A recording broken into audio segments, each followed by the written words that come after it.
안녕하십니까. 이제까지 우리는 교부시대의 황금기에 대해서 알아봤습니다. 교부시대의 황금기 하면 4세기, 5세기에 해당되죠. 이 기간 동안 교회는 커다란 4개의 공의회를 개최했습니다. 먼저 앞 2개는 니케아 공의회와 콘스탄티플 공의회로 소위 삼위일체론에 대한 교회의 공식적인 발표가 있었고요. 그 다음에는 에페소와 콘스탄티노플리스에서 그리스도론에 관한 그러한 결정사항이 반포되었습니다.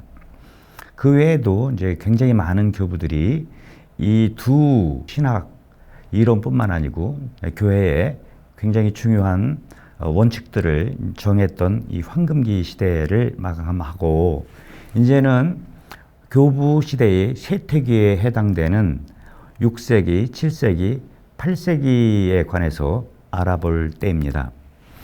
이 시대는 일반 세속 역사가들은 이 시대를 중세에 포함시키기도 합니다. 그러나 엄밀한 의미에서 이 알툼 메디오에붐이라고 불리는데요. 좀 더 정확하게 얘기하면 고중세라고 우리나라 말로는 번역할 수 있겠는데 이게 세라 안티키타스, 그러니까 고대의 마지막 시기라고도 이야기를 할 수 있겠습니다. 교부학에서는 이 고중세 역시 교부 시대에 포함된다고 저희들은 생각을 하고 있습니다. 교부 시대의 맨 마지막 공회인 제2차 니케아 공의회죠. 787년을 기점으로 해서 이제 교부 시대는 막을 내린다라고 이야기를 하고 있는데 요 6세기, 7세기, 8세기에 관해서 알아보도록 하겠습니다. 우선 6세기는요. 칼케돈 공의회, 즉 451년, 그러니까 네 번째 공의회를 전후해서 그리스도교 세계는 엄청난 변화를 겪게 됩니다. 소위 게르만 민족들이 남하를 하게 되면서 서로마는 476년 몰락하게 되죠. 뿐만 아니고 이 훈족들과 이방 민족들은 동로마까지도 영향을 미치게 됩니다. 일반 정치사 속에서 굉장히 혼란한 전환기 시기라고 이야기를 할 수 있겠습니다. 이 시기에 교회는 외적으로는 북방 민족들과의 만남에 새로운 복음화의 길을 모색하여야만 했고 내적으로는 유구한 신학적 전통을 이어가는 동시에 이제 새롭게 변한 세상 혹은 문화에 걸맞는 그리스도교 신자 및 시민사회 건설의 주도적 역할을 이제 해야만 했다고 얘기할 수 있겠습니다. 이 시기는 신학적으로 볼 때 칼체돈 공의회가 정한 그 교의를 수용하느냐 수용하지 않느냐라는 아주 처절한 논쟁이 이 6세기, 7세기, 8세기 동안 이어지게 됩니다. 다시 한번 그 칼체돈 공의회의 결정문을 보게 되면 공의회의 그 데피니시오라고 이야기를 하는데요. 이건 크게 세 부분으로 나눌 수가 있어요. 이 칼체돈 공의회의 그 데피니시오의 제일 첫 번째 부분은 니체아 콘스탄티플 공의회의 결정사항을 재천명하는 동시에 네스토리우스와 그리고 에우티케스 이 두 이단들의 주장들을 비교하게 됩니다. 하나는 알렉산드리아파, 하나는 안티오키아파의 극단에 간 이단들의 주장들을 서로 비교하면서 이 칼체돈 공의회가 왜 개최되어야만 하는지 그 동기를 일부에 이렇게 설명하죠.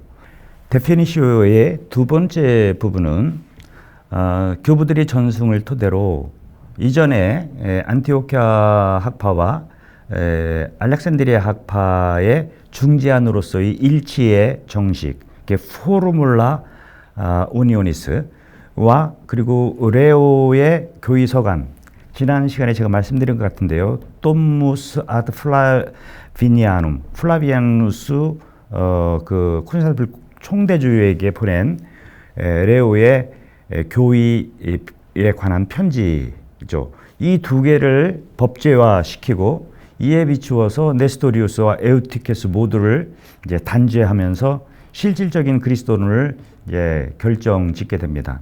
그리고 이제 3부에서죠. 3부에서는 마지막으로 이제 신앙 고백문을 채택해서 이제 선포하게 됩니다. 근데 이 결정문은 서로 다른 견해를 타협하거나 혹은 능숙하게 조정한 것이라기보다는 안티오키아파 또 알렉산드리아파의 그 전통들을 일종의 짜집기한 것이라고 볼 수 있기 때문에 그 자체로 문제를 품고 있었다라고 얘기를 할 수 있겠습니다. 크게 보게 되면은 일치 정식과 레오의 똠무스 그리고 키리루스가 네스토르에게 보낸 그 편지들 그리고 또 플라비아누스가 레오에게 보낸 편지 또 테오데르스의 편지 이런 모든 것들을 발췌한 내용들을 짜집기한 것이었습니다. 그래서 이 칼체돈 공유에는 그리스도 안의 두 본성에 관한 구별에 관한 문제라든지 혹은 두 본성이 어떻게 일치하는지에 대한 구체적인 방법과 효과와 또 한 위격의 주체와 같은 보다 디테일한 신학적인 측면들을 모두 다루지는 못했어요. 그렇기 때문에 이 칼체돈 451년에 있었던 그 결정문에 대해서 6세기에 접어들게 되면은 이 아주 세세한 이 결정문들을 많은 교부들이 보게 되면서 저마다 자신들의 입장에서 칼체돈을 해석하게 됩니다. 6세기 교부들을 보게 될 때 크게 네 그룹으로 나눠볼 수 있게 됩니다. 첫 번째는 칼체돈 결정을 엄격하게 고수하려는 이들이죠. 대표적인 주자는 비잔티움의 레온티우스라는 교부가 있습니다. 이 교부는 두 본성 안에 하나의 유일한 위격이라는 칼체돈 공유회의 그 결정사항을 그냥 추어도 마치 우리 니케아 공유회 때 호모우시우스를 끝까지 고수하려고 했던 아타나시오처럼 이 비잔티움의 레온티우스를 주축으로 한 세력들이 이 칼체돈의 결정을 계속해서 유지하려고 했죠. 이 사람들을 이제 첫 번째 부류라고 할 수 있는데 이 두 번째 부류가 굉장히 중요합니다. 이 사람들을 소위 신칼체돈파라고 이제 이야기합니다. 똑같이 아까 레온티우스라는 동명인데요. 이 사람은 예루살렘의 레온티우스예요. 이 사람을 주축으로 한 이제 여러 주교들이 하나의 단일 대오를 형성하게 되는데 이 주교들은 일반적으로 단성론 때문에 어려움을 겪고 있는 지역 출신 저술가들입니다. 이 교부들은 아직도 단성론이 너무 세기 때문에 이 단성론자들과의 논쟁을 누그러뜨릴 요양으로 어떤 중재안을 내려고 했던 것이죠. 이 사람들의 그 슬로건은 당시 그 상부 이집트에 있던 수도승들, 스키티아의 수도승들의 표현이 아주 이들의 주장을 대표적으로 드러낸다고 할 수 있겠습니다. 그 표현은 뭐냐면은 삼위 중에 한 위격이 순환받았다. 즉 성부, 성자, 성령 중에서 이 두 번째 위격인 성자께서 순환을 받았다. 그러니까 그 그리스도 인성과 본성으로 구별되지만 한 위격 안에 일치한다는 칼체돈 정식을 어떻게 설명한 거냐면은 하느님이신 분, 즉 두 번째 위격이신 분이 순환을 받았다라는 표현으로 단성론자들과 어떤 그 절충점을 이제 찾으려고 했고, 이것은 후대에 이제 교회의 결정사항이 이제 되게 됩니다. 끝으로 단성론자들입니다. 이 단성론자들도 크게 이제 두 부분으로 나눌 수 있어요. 하나는 극단적인 단성론자들이죠. 대표적인 이제 아폴리나리우스나 에우티케스처럼 육화한 다음에 그리스도께서는 하나의 본성, 즉 신성밖에 없다라는 거예요. 하나의 신성에 하나의 위격. 이렇게 되면 뭐가 문제가 되는 거냐면은 그리스도의 인간성이 신성이 이제 흡수되게 되는 것이죠. 이런 극단적인 입장이 있고, 반면에 단성론자 중에서도 그 키릴로스의 이론을 버리지 못해 가지고 거기에 이렇게 집착하는, 즉 미아피시스, 하나의 피시스, 하나의 그 본체, 실체라는 알렉산드리아파의 아주 중요한 개념을 끝까지 고수하려고 했던 단성론자들. 이 사람들은 어떤 면에서는 합리적인 단성론자라고 할 수 있고, 그 대표적인 사람이 안티오키아의 세베루스라고 이야기를 할 수 있겠습니다. 그러면 이 시기에 있었던 그리스도론에 관한 논쟁 두 가지를 잠깐 설명하도록 하겠습니다. 조금 아까 말씀드렸던 칼체돈 공회의 해석 여부에 따라서 6세기에는 신순환설이라는 그런 이단이 등장하게 됩니다. 이 이단을 단죄하기 위해서 다섯 번째 공회인 제2차 콘스탄티노플 공회가 553년에 이루어지게 되고요. 그리고 7세기에는 단의론이라는 또 다른 이론, 그러니까 맨 똑같아요. 칼체돈의 잘못된 해석이죠. 즉 그리스도론의 또 다른 이단인 단의론, 하나의 의지만 있다. 그리스도 안에서. 전에는 단성론이었잖아요. 인성과 신성으로 나누는 것이 아니라 신성만 있다라고 한 것처럼 7세기에는 단의론, 인간적 의지와 신적 의지 이 두 개로 구분되는 것이 아니라 하나의 의지만 있다라고 하는 그런 이단들이 발생하게 되는데, 이 사람들의 뿌리는 단성론자들이죠. 근데 680년 이제 제6차 공회를 통해서 이제 해결되게 됩니다. 첫 번째 6세기에 있었던 신순환설에 대해서 알아보도록 하겠습니다. 이 신순환설은 소위 단성론의 분화입니다. 단성론은 모노피시티즘이라고 해요. 그 피시스가 하나라는 거죠. 미아 피시스. 어떻게 보면은 키릴로스의 사상을 이제 이어가는 사람들인데, 알렉산드리아 학파죠. 육환 로고스의 단 하나의 본성이라는 이 키릴로스의 그 정식에 뿌리 박혀 있던 이 알렉산드리아 학파 사람들에게 있어서 칼체론 공회의 두 본성에 대한 그런 그 결정 사항은 어떻게 보면은 한 위격을 훼손하는 표현이라고 생각을 했던 거예요.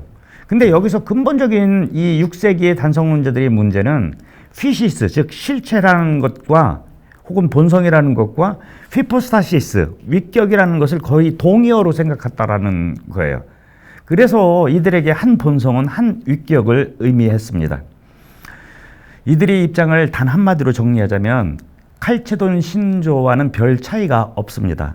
단지 표현 양식에서 온 갈등이었다라고 이야기를 할 수 있겠어요. 미아 피시스라는 것을 그냥 고수하려고 했는데, 사실은 하나의 위격이라는 말로 대체될 수 있는 말이었거든요.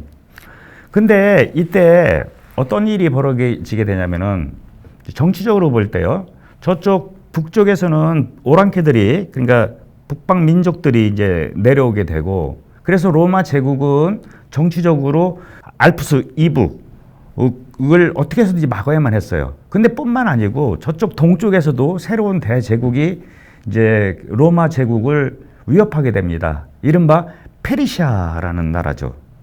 이 페르시아는 과거 알렉산더 있을 때 페르시아하고 좀 달라요. 사산조 페르시아라고요. 어쨌거나 이들이 끊임없이 로마 제국의 위협을 가하게 되는데, 이 페르시아에도 우리 그리스도교가 있었죠. 근데 페르시아 교회의 그리스도교의 그 대부분은 네스토리우스주의를 받아들이게 됩니다. 그리고 그 세력이 페르시아, 지금 이란이죠. 이란을 넘어서 시리아 그리고 인도까지 퍼지게 됩니다. 이에 로마 황제는 페르시아를 막는 동시에 네스토리우스도 막아야만 했었어요. 그러니까 어떻게 보면은 제국의 일치를 도모해야만 했는데, 이 제국 안에 몇몇 단성론자들은 이 칼체돈의 결정사항에 반기를 들면서 제국의 통일을 해치게 됐던 거예요. 그러니까 제노 황제는 482년에 로마 제국의 일치를 위해서 통일 칙령을 발표하게 됩니다. 이른바 헤노티콘이라는 통일 칙령인데, 이 칙령에서 단성론자들과 일치를 이렇게 이루기 위해서 니케아, 콘스탄티노플, 에페소의 신경을 확인하는 동시에 칼체돈은 배제합니다. 두 본성 이론을 숫자 없애버려요. 왜? 단성론자들을 끌어들여서 하나의 일치된 로마 제국을 바랬던 것이죠. 이랬더니 이제 더 난리가 된 거예요. 오히려 통일시키려고 했던 헤노티콘인데 오히려 동방 서방 할 것 없이 이게 분열이 더 가속화하게 됩니다. 서방도 마찬가지죠. 서방에서는 아까 얘기했듯이 레오의 교의 서간, 즉 그 똠무스에는 두 본성의 일치에 대해서 얘기를 하고 있거든요. 두 본성이 빠져버리게 되면은, 인성과 신성의 구별이 빠지게 되면은 레오 교황의 교서가 무시되는 거라고 생각을 했던 거예요. 이러니까 통일은커녕 동서방이 오히려 더 커다란 분열을 일으키게 됩니다.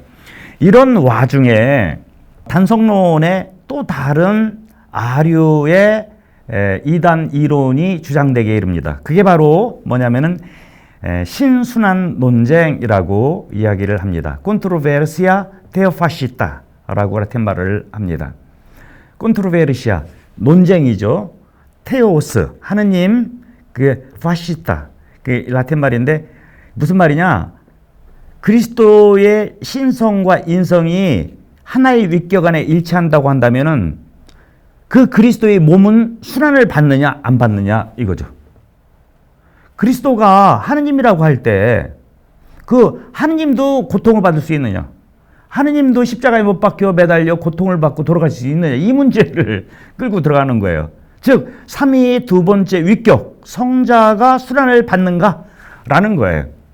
이게 그 유명한 이제 신순환 논쟁이죠.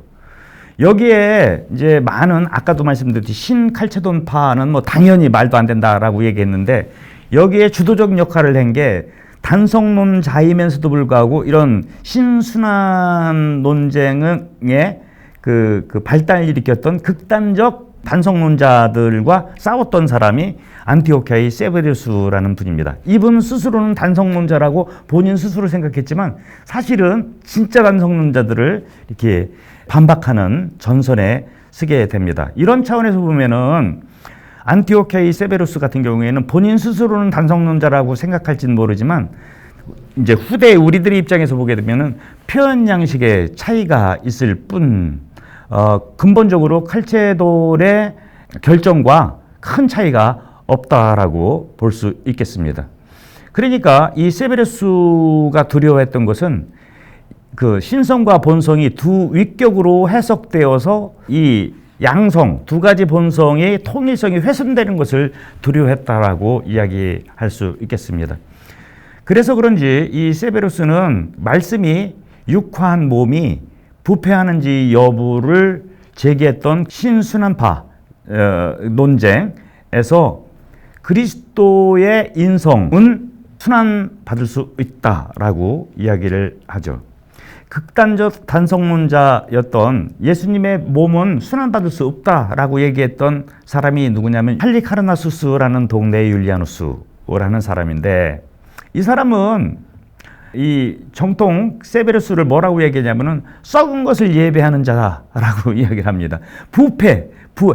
인간의 몸, 인성이라고 하는 그건 부패하잖아요. 근데 그리스도의 몸 하면 그건 부패하는 거에 우리가 예배하는 자라고 이렇게 이야기를 하게 됩니다. 이런 신순환 논쟁이 일어나게 되면서 유스티니아누스라는 황제가 즉위하면서 제5차 공의회가 열리게 됩니다. 553년이죠. 이게 제2차 콘스탄티노폴리스 공의회가 됩니다. 553년이죠. 유스티니아누스 황제도 정신적 통일이죠. 을 위해서 제국의 모든 분열된 양상을 다 제거하고 싶었던 거예요. 그래서 그리스도론 논쟁의 종지부를 찍으려고 공회를 개최하게 돼요. 그래서 결론적으로 얘기하자면은 이 제2차 콘스탄티노플 공회는 극단적 단성론자도 단죄하고, 그리고 극단적 양성론자죠. 예를 들자면 네스토리우스 같은 사람, 이 둘을 다 단죄하게 됩니다. 근데 이 네스토리우스 이단을 단죄하기 위한 빌미로서 그 유명한 3장 논쟁이 또 벌어져요. 하여튼 이게 여러분들 너무 헷갈리죠? 제가 이게 뭐 교부학에서 어쩔 수 없이 제가 빨리 이제 이게 좀 요약해서 얘기를 하다 보니까 조금 어려우실 것 같은데, 이 시즌 1이 끝나면은 좀 더 자세히 그리스도론, 교부시대의 그리스도론, 삼위일체론 같은 주요 교리들이 어떻게 형성됐는지를 아주 자세히 다시 이야기하려고 합니다. 지금 이 시즌 1의 중요한 것은 여러분들이 이런 사람들 이름만 머리에 기억하고 계십사 하는 취지입니다. 그 이름들을 알아야만이 나중에 제가 이제 설명할 때 여러분들이 이해하기 쉽기 때문에 그래요. 그래서 이 3장 논쟁이라는 게 뭐냐면은 이게 3장, 이게 뭐냐면 컨트로베르시아 데 트리부스 카피툴리스, 영어로 치면 3 chapters가 되는 거예요. 3명, 즉 몹세스테아의 테오도로스, 이거 지난 시간에 제가 말씀드렸습니다. 키루스의 테오드레투스, 그리고 에데사의 이바스라는 이 3명의 주교가 쓴 책이나 그들이 편지, 서간, 이것을 단죄하는 것이 이른바 3장 논쟁이에요. 근데 이 테오도로스나 테오드레투스, 이바스, 이 사람들은 안티오키아 학파의 이론을 체계화시킨 사람들이었거든요. 근데 이 사람들이 또 죽은 지도 한참 됐어요, 지금. 그런데 다시 살려가지고 그들을 부관 참시해버린 거죠. 왜? 이 유스티니아누스 황제는 네스토리우스를 완전히 끝장내고 싶었던 거예요. 더더군다나 이 페르시아 지역, 지금 자기하고 싸우고 있는 그 나라의 대부분의 교회는 바로 네스토리우스파였기 때문에 그렇습니다. 그러니까 그들의 근원이 되는 걸 이제 없애고 싶었던 것이죠. 그리고 이제 두 번째는 이렇게 네스토리우스를 했다고 그러면은 또 하나는 에우티케스를 위시로 한 이 극단적 알렉산드리아 학파도 제거하고 싶었던 거예요. 그 명목하에 순환론을 부인하는 이제 이런 극단적 단성론자들을 동시에 단죄하게 됩니다. 그리고 이 553년 공회에 가장 중요한 개념 하나가 있어요. 그게 뭐냐면은 예수 그리스도의 인성과 신성이 일치하는데 이 인성이 유지되면서도 신성이 흡수되지 않는 그 이론을 여기서 만들어내요. 그 이론이 뭐냐면 엔휘포스타시스라는 개념입니다.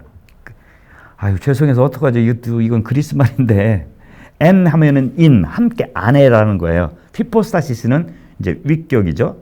그러니까 뭐냐? 그리스도의 인간성은 자체적으로는 말씀과 분리해서는 위격적일 수가 없다. 이것을 안휘포스타시스라고 그래요. 아까는 n이죠. 이번에는 안이에요. 비위격적이다. 그러니까 그리스도의 인성은 철저하게 말씀이신 로고스와의 일치 안에서만 존재할 수 있는, 그래서 이거를 엔휘포스타시스, 내재 위격이라고 이제 이야기를 하게 됩니다. 다른 말로 하면 예수 그리스도의 인성은 오직 말씀과의 일치 속에서만 그 위격성을 가진다라는 이런 개념을 이제 이 553년 공의에서는 만들어내면서 인성과 본성이 구별되는 동시에 어떻게 하나의 위격 아래 일치하느냐를 그 시대의 언어와 개념으로 나름대로 설명하려고 노력을 했던 것이죠. 물론 지금 21세기에 살아가는 우리들에게는 이 말이 굉장히 어려울 수 있어요. 어려운 말인데 이것을 이제 시즌2에서는 제가 자세히 우리 시대의 언어로 다시 설명을 해볼 요량입니다. 이렇게 유스티니아누스에 의해서 양쪽 최극단이죠.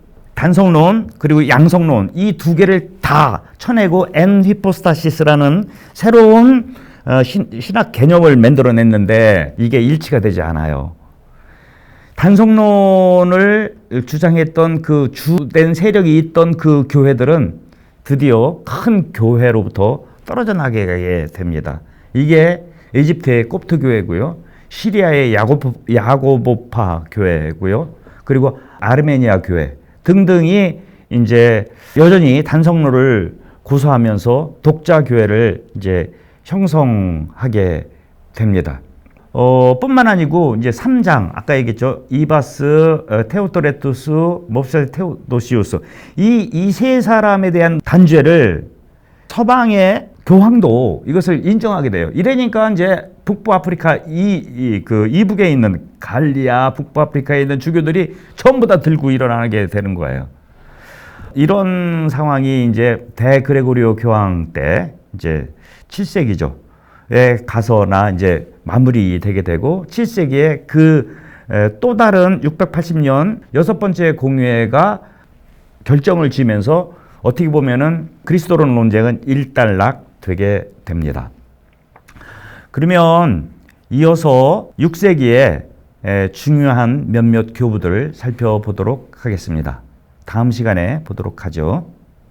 교부 시대의 쇠퇴기라고 할 수 있는 5세기, 6세기, 7세기에 대해서 이제 알아본다고 말씀을 드렸고, 지난 시간에는 일반적인 6, 7세기 그리스도론이 어떻게 논쟁되고 해결되는지 간략하게 역사적인 그 사건들과 주요 인물들에 대해서 알아봤는데 6세기의 중요한 교부 몇 명을 이번 시간에 좀 보고 싶습니다. 먼저 디오니우스 아레오파기타라고 하는 분이 계신데 원래 이름은 디오니시우스 아레오파기타라고 불렀습니다. 이게 르네상스를 지낸 다음에 인문주의 시대 때 로렌조 발라라든지 노트르담의 에라스무스 이런 사람들에 의해서 문헌 비판들이 이제 되죠. 그러면서 이 디오니시우스라는 사람이 실제 인물이 아니다 라고 이야기를 해요.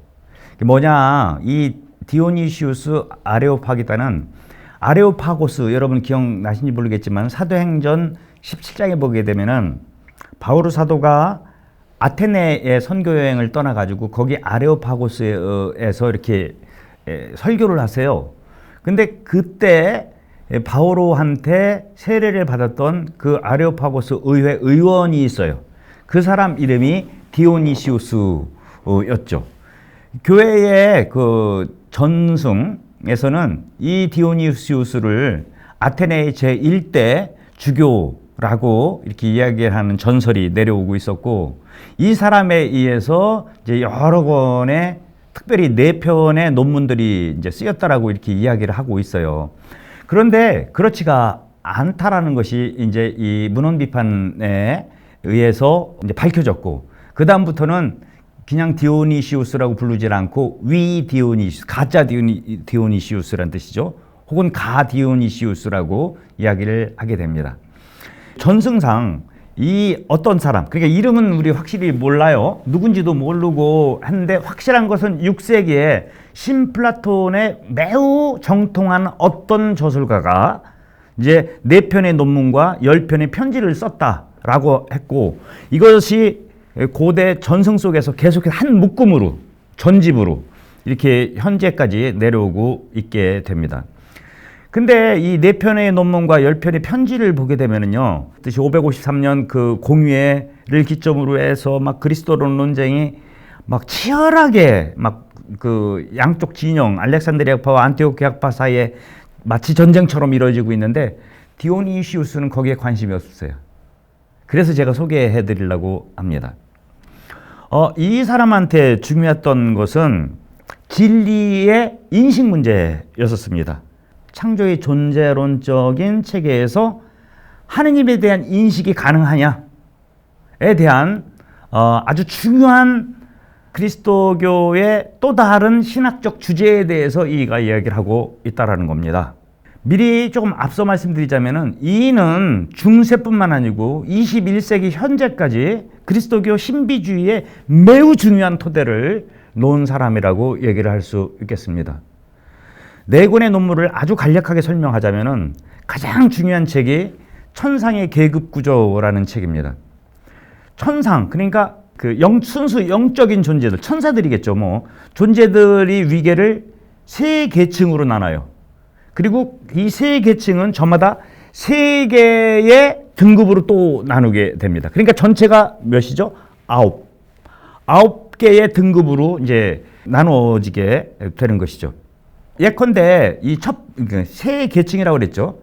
제일 첫 번째 계층은 우리가 이제 여러분들 미사 시간에 지금 들어봤을 거예요. 세라핌, 케루빔, 좌품천사. 이게 첫 번째 계층이에요. 그리고 두 번째 계품은 주품천사, 역품천사, 능품천사. 이게 두 번째 그룹. 그리고 마지막으로는 권품천사, 그 아르칸젤루스, 대천사, 그리고 일반 천사. 이렇게 나눠요. 근데 여러분들 이 전체는 무리들입니다. 그리스도교 교리에 있어서 천사의 이름을 하는 것은 이 세 천사밖에 없어요. 세 대천사, 라파엘, 또 누구예요? 미카엘, 가브리엘. 지금 얘기한 세라핌, 케루빔 뭐 이런 것들은 세라핌이라는 천사들이 무리 이름이에요. 무리, 그룹. 이렇게 9개의 천사들을 나눕니다. 이게 이제 천상 하느님 나라에서 그렇다라는 거예요.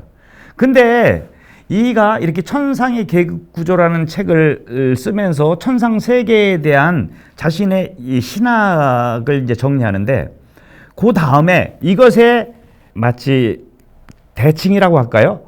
에 걸맞게 이제 이건 한임나라라고 하면 지상이 우리 교회의 계급 구조를 또 이렇게 나눕니다. 세 존재 양식과 이제 세 등급으로 이렇게 나누게 되죠. 그래서 우리 성사도 세 성사에 대해서 먼저 얘기를 해요. 세례성사, 성찬, 그러니까 미사, 성체성사, 견진성사. 그 다음에 성직자를 또 세 부류로 나눕니다. 주교, 사제, 부제. 그 다음에는 교회 안에서 이제 또 세 부류로 나누죠. 제일 첫 번째는 이제 수도자, 그 다음에는 교회의 지체들, 일반 신자들, 그 다음에는 죄를 졌는데 이제 참회를 해야만 하는 참회자. 이런 식으로 나누게 되는데, 왜 이렇게 나누느냐. 디오니시우스는 천상의 계급뿐만 아니고 지상에서 이 모든 것이 이거를 모네의 법칙이라고 그래요. 그러니까 하느님께서 창조했는데 그 창조가 단계별로 계속해서 이루어졌다라는 거예요. 그리고 구원은 뭐냐면 이 단계를 하나하나 밟아 올라가는 것을 구원이라고 합니다. 이거 좀 이따 다시 말씀드리겠습니다. 이렇게 중요한 천상 계급의 구조라는 책과, 그리고 또 교회의 히에라르키아, 계급 구조라고 제가 번역을 했는데 히에라르키아예요. 아르케 하면은 원리, 본질이라는 그리스 말이에요. 히에라라는 것은 히에로스, 그 거룩한. 그래서 이거를 한국말로 그냥 교계 제도라고 하는데, 하여튼 그런 계급 구조를 두 개, 천상과 교회에 대한 그런 책을 썼고요. 또 하나는 이거를 신명론이라고 어떤 사람 번역하는데, 뭐냐면은 성경에 등장하는 하느님의 여러 가지 그 호칭들, 이름들의 의미를 검토하는 것입니다. 빛, 원리, 생명, 진리, 이런 것들. 이런 것들이 어떤 의미가 있는지 아주 제법 두꺼운 책인데, 이 책이 왜 중요하냐면은 토마스 아퀴나스가 이것을 상세히 주의했습니다. 지금 이 6세기부터는요, 6세기, 7세기, 8세기, 제가 이제 조금 이따 계속 이어서 나갈 그 몇몇 교부들은 중세를 준비하는 사람들이었어요. 또 다른 말로 하면 고대, 교부 시대를 마무리하는, 그러니까 마치 이 연결점에 있는 사람들이었습니다. 그런 차원에서 디오니시우스는 중세에 굉장히 중요한 그런 그 인물이 되게 됩니다. 이렇게 신적 명칭들이라는 책도 있고요. 또 하나는 길지는 않지만 신비신학이라는 아주 중요한 책이 있습니다. 여러분들 들어보셨는지 모르겠지만 테올로지아 아포파티카, 제가 자꾸 다른 나라 말해서 죄송한데요. 테올로지아 하면은 이거 신학이죠. 아포파티카, 이거는 부정, 정할 수 없다라는 거예요. 그러니까 아니다라는 부정이죠. 이것을 그래서 테올로지아 네가티바라고 이제 이야기를 하는데, 뭐냐면은 인간의 모든 감각적 표상이나 사고를 통해서 우리는 하느님을 알 수 없다. 하느님을 알 수 있는 길은 완전한 무지를 통해서만 이루어진다라고 이렇게 설명한 것입니다. 계속해서 제가 말씀드리지만 이 디오니시우스는 중세에 어마어마한 영향을 미칩니다. 토마스 아퀴나스의 전집을 보게 될 때 이 사람 이름과 이 사람이 쓴 그것을 직접 인용을 하는 게 횟수가, 놀라지 마세요, 1700번 정도가 인용이 됩니다. 이렇게 중세뿐만 아니고요. 여러분들 나중에 이제 독일의 신비주의, 이제 이거는 교부 시대는 아니지만 신학에 조금 관심 있는 분들은 들어보셨을 거예요. 에카르트, 마이스터 에카르트, 그리고 요한네스 타울러, 그리고 우리 천주교의 십자가의 성 요한네스 게르슨, 이런 신비주의, 가톨릭 신비주의, 독일 신비주의의 원천이 바로 이 디오니시우스다라고 이야기를 할 수 있습니다. 신플라톤주의와 그리스도교를 만나게 만든, 결합시킨 그런 교부라고 이야기를 할 수 있겠습니다. 끊임없는 우리 그리스도교 신앙의 라이벌인 철학을 우리가 흡수함으로써 철학의 독소를 빼버리는 거죠. 철학을 그리스도교에 통합시켜가지고 20세기까지 영향을 미쳤다. 특별히 그리스도교 영성신학, 신비신학에 있어서 매우 중요한 그런 개념들, 그리고 어떤 방향들을 이가 제시했다라고 얘기를 할 수 있습니다. 조금 전에 제가 말씀드렸던 모네의 법칙, 이 모네 하면은 이게 제1자, 그리스 말로는 헨이라고 얘기를 해요. 제1자, 제1원리. 하느님이죠. 이거는 그 플로티누스가 이미 얘기했는데 이 하느님에 해당돼. 철학자한테는 제1자지만 우리 그리스도인은 하느님이에요. 이 하느님이 절대 초월성을 이제 기반으로 합니다. 이 모네 일자는 변하지도 않고 움직이지도 않는 분이에요. 그렇지만 그리스 말로 프로도스. 자꾸 제가 그리스 말 써서 죄송한데 한국말로는 유출. 이게 이제 플라톤주의의 아주 중요한 개념입니다. 세상에 왜 존재하느냐? 그 일자에서부터 유출돼 가지고 오는 것이다 라는 얘기예요. 근데 이게 디오니시우스는 달리 얘기를 해요.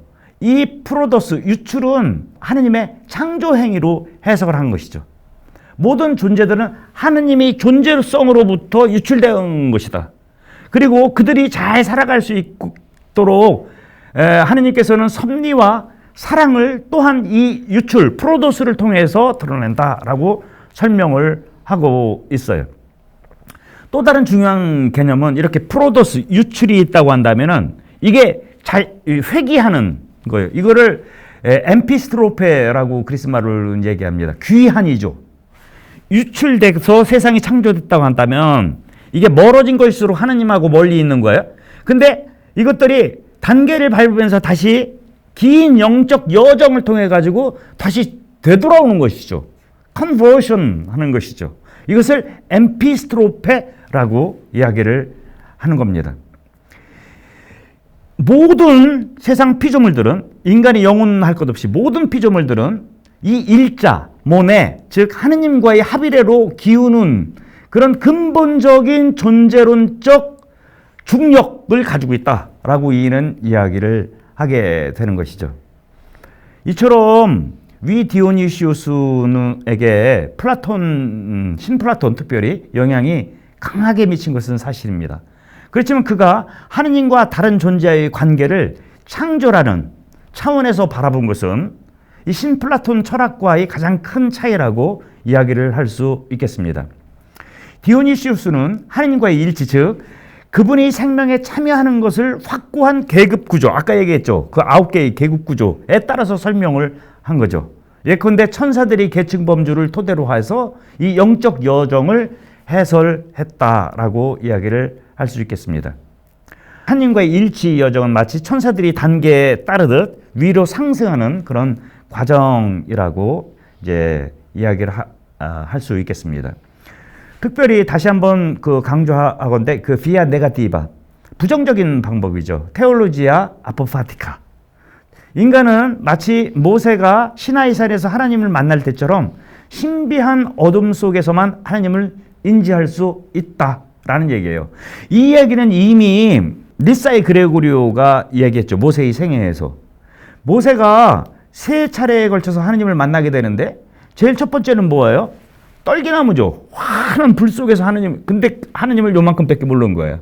그 다음엔 구름 속에서 보게 됩니다. 맨 마지막 어둠 속에서. 그지만 그 어둠이 뭐예요? 맑은 어둠, 밝은 어둠이라고 얘기를 하는 거예요. 이게 이제 그리스도교 영성의 또 다른 차원을 열게 되는 디오니시우스의 공헌이라고 얘기를 할 수 있고, 이 디오니시우스가 이제 중세의 또 다른 신비주의를 여는 아주 중요한 키 역할을 했다라는 사실을 말씀드리고 싶습니다. 이렇게 가 디오니시우스가 중세의 영성의 어떤 밑거름이 되었다고 한다면 이론적인 차원에서 토마스 아퀴나스의 선구자, 학적 방법론의 단초를 제공했던 교부 시대의 말기 6세기에 위대한 또 다른 교부가 있죠. 그 사람이 누구냐? 보에티우스라는 분입니다.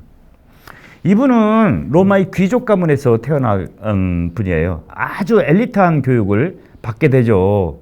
그때 이미 이 로마에서 사는 사람들은 그리스 말 몰랐거든요. 근데 이인은 그 당시에 이미 알렉산드리아와 아테네에 유학을 갔던 사람이에요. 그리스 말에 아주 능통했고 그리스 철학에도 능통한 사람이죠.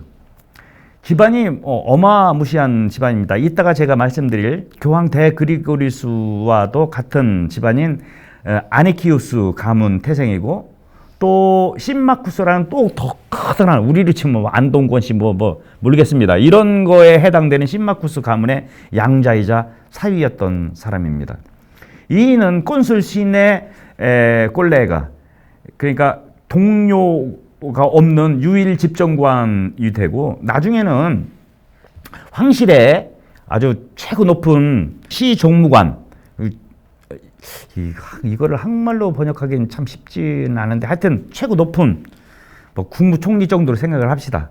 이제 이런 역할을 하게 돼요. 근데 이 양반이 그 공무원으로서 이렇게 집정관이나 그 시종무장관이 됐던 그 왕조는, 여러분 지금은 476년 서로마가 망한 상태예요. 그 서로마가 망한 상태에 이탈리아 반도와 지금의 갈리아, 그리고 오스트리아, 남부 독일, 이 스페인, 이 서로마 지역을 다스리는 새로운 왕조가 생긴 거예요. 그 왕조를 우리는 고트족이라고 얘기를 하는 겁니다. 특별히 동고트족, 오스트로고트족이라고 얘기를 하는데, 여기에 왕이 누구냐면은 그 유명한 테오데리쿠스라는 왕인데, 이 왕의 국무총리 역할을 했던 사람이죠. 이 고트족은요, 아리우스파예요, 아직도. 근데 이 사람들을 점차 그리스도교 교부들이 이제 정통 신앙으로 이제 이끌게 되죠. 어쨌거나 보에시우스는 평신도입니다. 평신도로서 날카로운 지성을 가진 철학자자 사상가였죠. 그런데 이가 나중에는 여러 가지 모함에 의해서, 이것도 참 기구한 인생이에요. 이 양반 그 일생에 대해서도 이 양반이 쓴 굉장히 중요한 책이 있습니다. 철학의 위안이라는 책인데, 이거는 제가 시즌 2에서 한 번쯤 같이 읽어볼 책입니다. 책을 이제 쓰게 되는 건데요. 언제 쓰게 되는 거냐면은 완전히 망하죠. 모함에 의해 가지고 파비아 감옥에 갇히게 되고, 그리고 사형 언도까지 받아요. 죽음을 기다리면서 자기한테 위안을 주는 것이 철학이라는 여신이 나타나 가지고 이 절망의 구렁텅이에서 이제 모든 것을 다 상실할 수 있는 그 가운데서도 철학이 다가와 가지고 자기에게 위안을 줬다라는 거예요. 다시 살아갈 희망을 준 것이 아니라 위로를 준 것이죠. 이게 그 유명한 철학의 위안이라는 책입니다. 그래서 이는 가톨릭 전통에서는 우리 가톨릭 신앙을 증언하기 위한 순교자로 보지만, 현대의 많은 학자들은 이 사실이 잘못되었다고 할 뿐만 아니라 그가 진정한 그리스도인이었는가라는 사실마저도 이제 의문시하게 되는데, 왜 그러냐? 그 이유를 먼저 이제 살펴보도록 하겠습니다. 이는 그 철학의 위안이라는 책 썼다고 그랬죠. 이 책에서 하느님이라기보다 그리고 신과 인간의 신이 섭리와 인간의 자유, 이런 거에 대해서 쓰면서도 가톨릭 신앙을 전혀 언급하지 않습니다. 왜 그러냐? 이따가 제가 말씀드리겠지만, 결론적으로 미리 말씀드리면, 보에시우스는 순수 이성적으로 하느님을 생각하려고 했던 거예요. 이런 방법론이 나중에 토마스 아퀴나스에게 엄청난 영향을 미치게 이제 되는 것이죠. 자, 그러면 이가 쓰는 주요 저서들을 좀 봐야겠는데요. 이가 쓴 것 중에서 가장 중요한 것은 이 아르테스 리베랄리스라는 겁니다. 이거는 개념인데요. 아르테스 하면은 공부, 예술 이런 건데, 리베랄리스, 그러니까 한 자유시민으로서 살아가기 위한 기본 토대가 되는 교육이죠. 그래서 전체가 7과목이 있어요.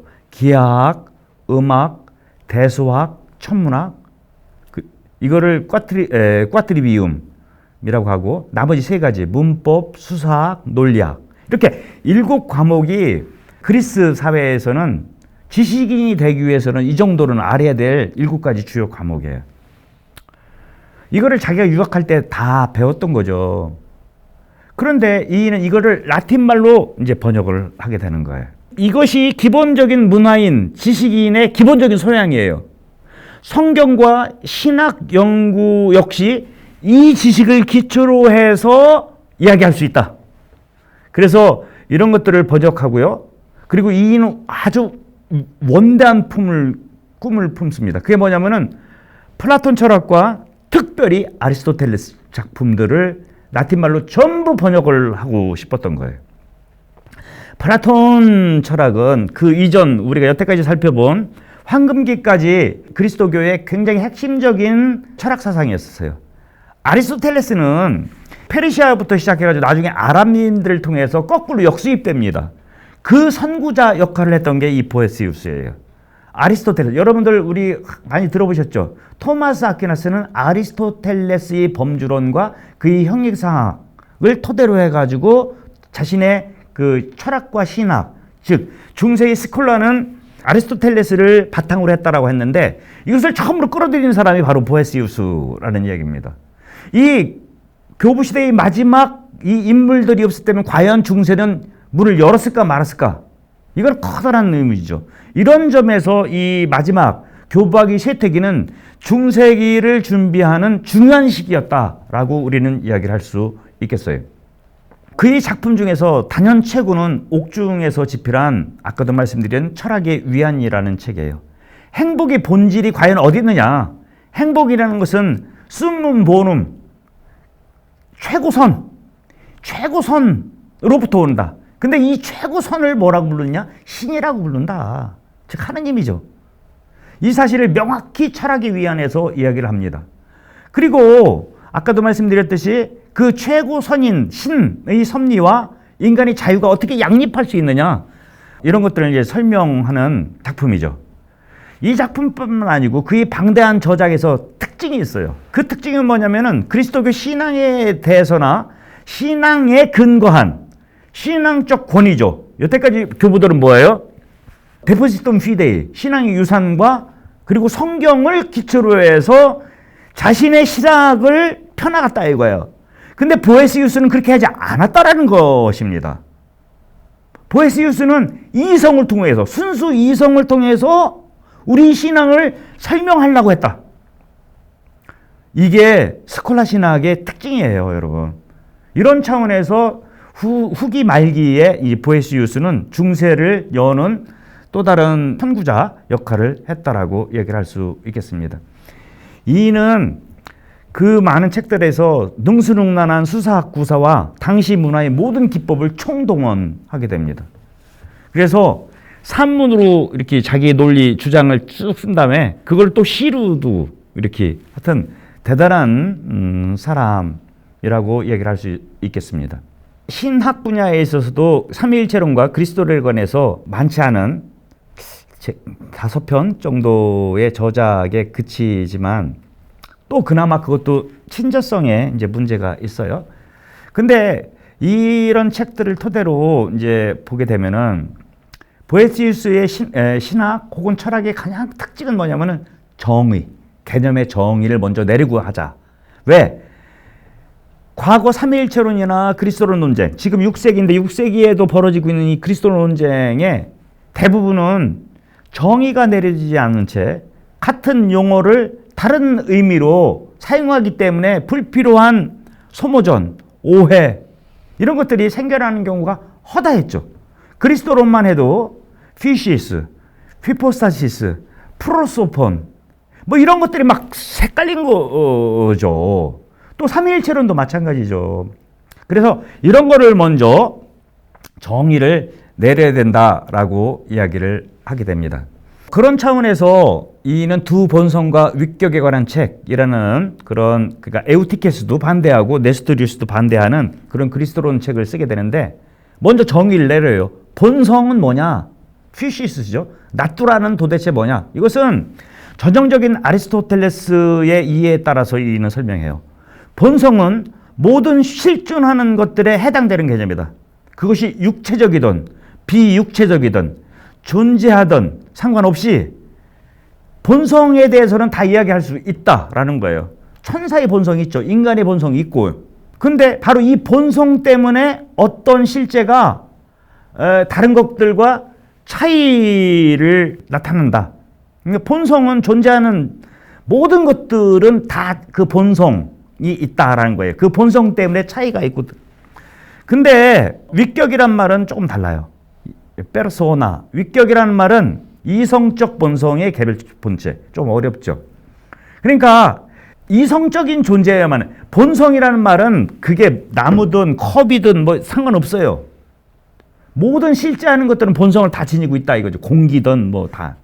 근데 이 페르소나, 위격 혹은 인격이라는 말은 이성적인 존재여만 한다라는 거예요. 이성적 본성을 지닌 존재여만 한다라는 거예요. 그러니까 위격이라고 이야기할 수 있는 것은 인간이나 천사나 하느님께만 해당되는 개념이에요. 따라서 위격은 보편적인 것에 적용해서는 안 되고 개별 개체에게만 해당될 수 있다라는 거예요.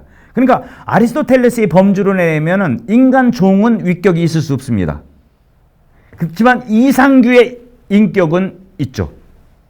천사의 천사격은 있을 수 있어요.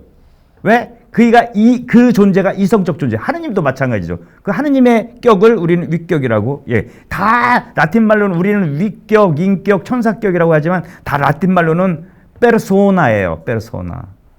퍼스널.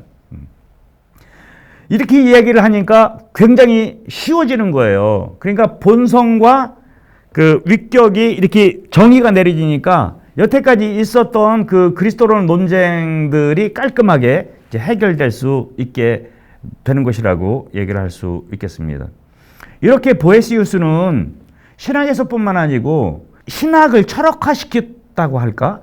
신학을 본연의 하나의 학문으로 이제 여겼던 사람이 보에시우스라는 분이라고 할 수 있고, 그런 차원에서 보에시우스는 중세를 준비한 또 다른 교부라고 이야기를 할 수 있겠습니다.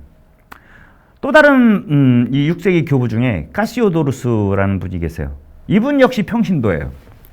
이분도 뭐 귀족 가문이죠. 보에시우스 아까 얘기한 그 집안과도 이제 일가고요. 그리고 신마쿠스 가문과도 이제 친척 관계였습니다.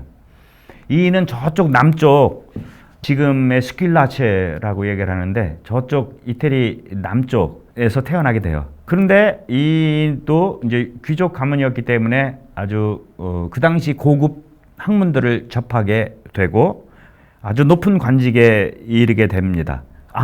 이가 조금 아까 얘기했던 보에시우스가 이제 감옥 가잖아요. 그리고 죽게 되는데 그 후임자로 시종무관까지 이가 오르게 됩니다.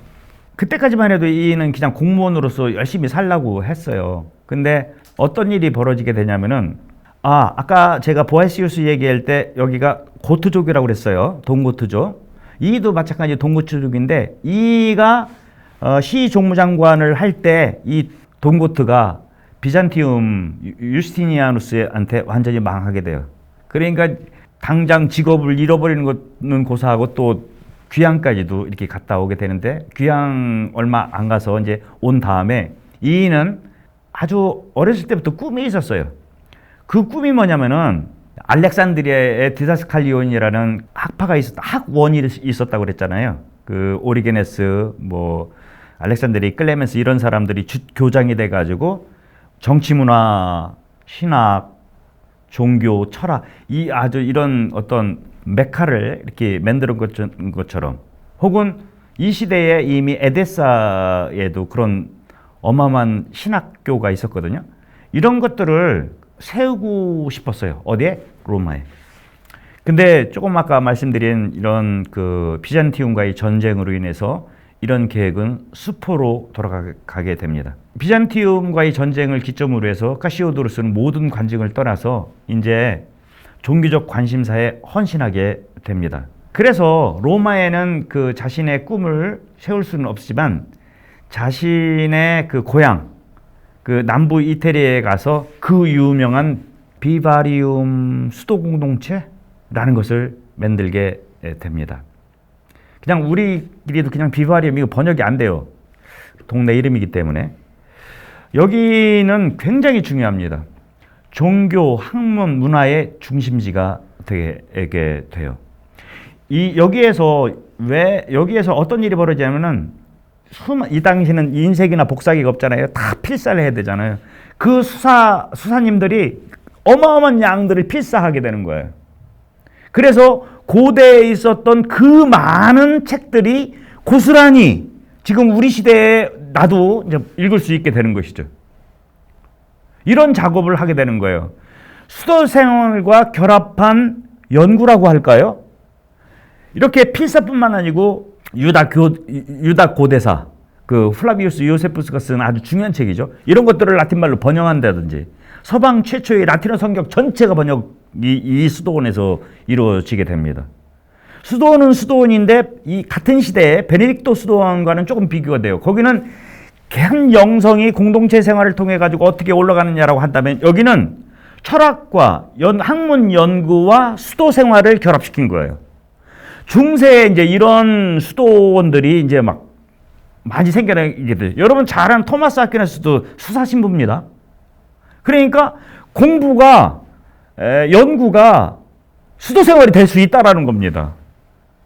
이게 어마어마한 이제 후기 중세로 넘어갈 때 이제 이게 커다란 중세 시대는 말할 것도 없이 수도원은 모든 문화의 거점이었죠.